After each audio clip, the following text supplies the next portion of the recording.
शॉशुएन को शिक्षक ने हॉस्टल बुलाया और उसने सोचा कि यह बस एक साधारण बातचीत होगी, लेकिन वह एक ऐसा दृश्य देख बैठा जिसे देखना शायद उसकी किस्मत ने नहीं था। दरवाजे पर खड़ा वह असमंजस में था कि तभी शिक्षक ने उसकी ओर देखा। शिक्षक घबराने के बजाय मुस्कुराए और उसी पर शॉशुए को एहसास हुआ कि वह एक चाय में उलझ चुका है। यूं सब पहले से ही योजनाबद्ध था।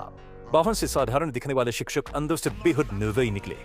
अपने प्रेमी के विश्वासघात और सहेली के साथ उलझने की वजह से उसने गुस्से में अपना आपा खो दिया। अनौफ की चरम स्थिति में उसने सहेली को मारकर उसके शव को जंगल में दफन कर दिया, लेकिन उसकी चाहत केवल यहीं खत्म नहीं हुई। उसने प्रेमी से बदला लेने की ठान ली। अब उसने अपनी सहेली की पहचान का सहारा लेकर प्रेमी के भाई के करीब जाकर उसकी भावनाओं से खेलना शुरू किया। ये सब गहरी सोच समझ और साजिश के तहत किया गया था। फिल्म की कहानी एक कैथोलिक विद्यालय में आधारित है और निर्देशन डॉग कैंपबेल द्वारा किया गया है। जीसस सपने के नीचे गहराई दिए हुए थी।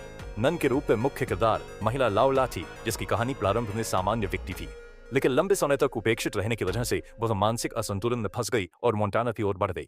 वहां उसने असली मंसूफेया की हत्या कर दी और उसकी पहचान को अपना लिया। इसके बाद उसने सेंट एड्रिन हाई स्कूल बढ़ाना शुरू कर दिया और योजना इतनी सटीक थी कि किसी को शक भी नहीं हुआ। स्कूल में सुअफेया नन ने आते ही अपनी अलग पहचान बनाई। वह पारंपरिक नियमों को तोड़ने में हिचकिचाती नहीं थी। छात्रों को प्रार्थना में ले जाने की बजाय उसने उनकी मानसिकता पर ध्यान केंद्रित किया। उसके व्यवहार से छात्र जेसन की जिंदगी प्रभावित हुई।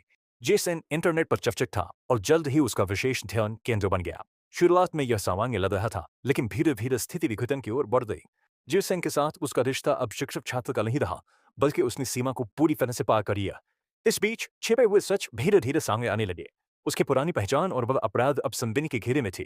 संकट की इस बंद की स्थिति में उसने रुकने के बजाय इसे छुपाने के लिए और भी साहसपूर्ण कदम उठाए। अंत में प्रिंसिपल के सवालों और जेसन के विरोध के कारण उसकी पूरी योजना विफल हो गई। वह जितना छुपाने की कोशिश करता गया उतना ही असफल हुआ।